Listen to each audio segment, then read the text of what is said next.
po ulit sa ating kusina, Jim's Cooking po. So ayan guys, magluluto tayo ng puto bumbong. Ayan, so ituturo ko po sa inyo kung paano tayo gumawa ng puto bumbong step by step. So ayan, ito po yung mga sangkap niyang kailangan natin. Yung glutinous rice, ayan po. And then condensed milk para sa toppings mamaya.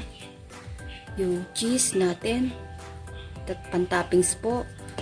Margarine, and then OB powder.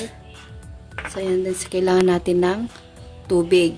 So ayan guys, sisimulan na po natin. Tabi muna natin yung iba pang ingredients. So ayan, mayroon tayo dito ng lagayan. Kasi ibos ko na po yung ating glutinous rice. Magtitira po tayo ng konti para in case na masubra natin ng tubig, mahabol pa natin siya. So ito na po yung ating glutinous rice. Magtira po ako ng konti para mamaya pag masubra natin ng tubig, mahabol pa natin. Tapos ilalagay ko na rin yung OB powder. Ayan. Saluin natin.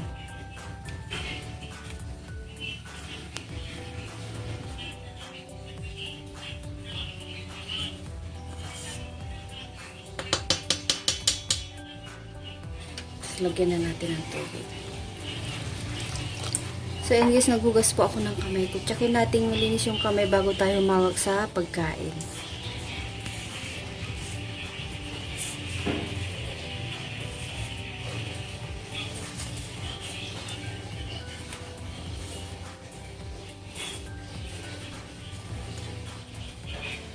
So ito nga guys yung gawa natin, medyo basa. So idadagdag na lang po natin itong natirang glutinous rice.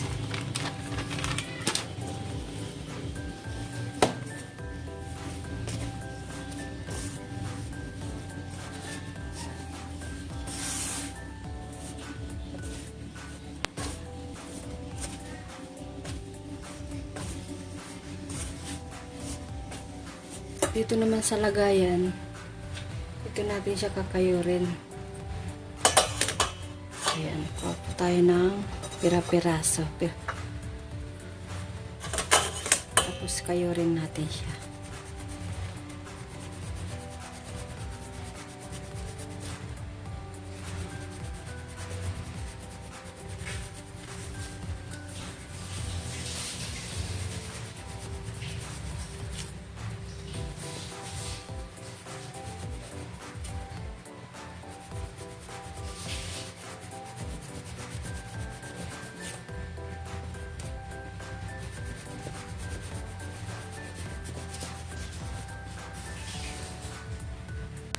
Bale, ito na po yung ating nagadgad. So, ang gawin natin, ibalot po natin dito sa dahon ng saging.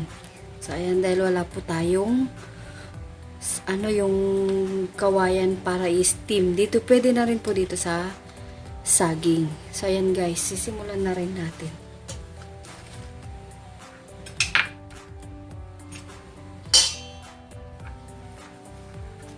Bayaran muna natin ng margarine.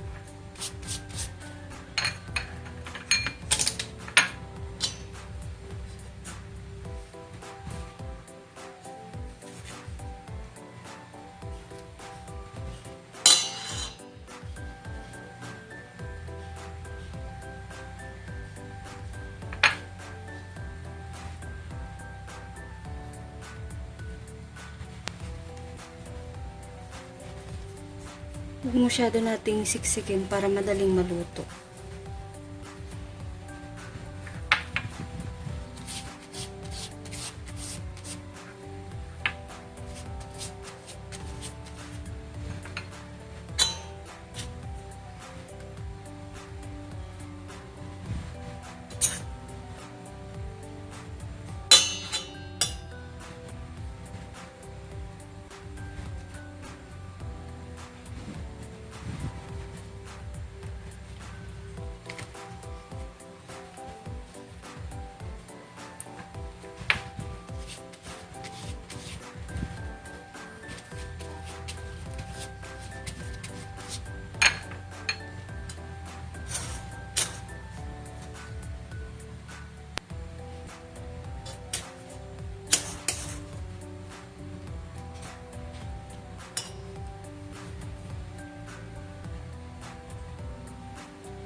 So, ayan guys, nakabalot na tayo ng mga 5 piraso. So, ilalagay ko po dito sa steamer.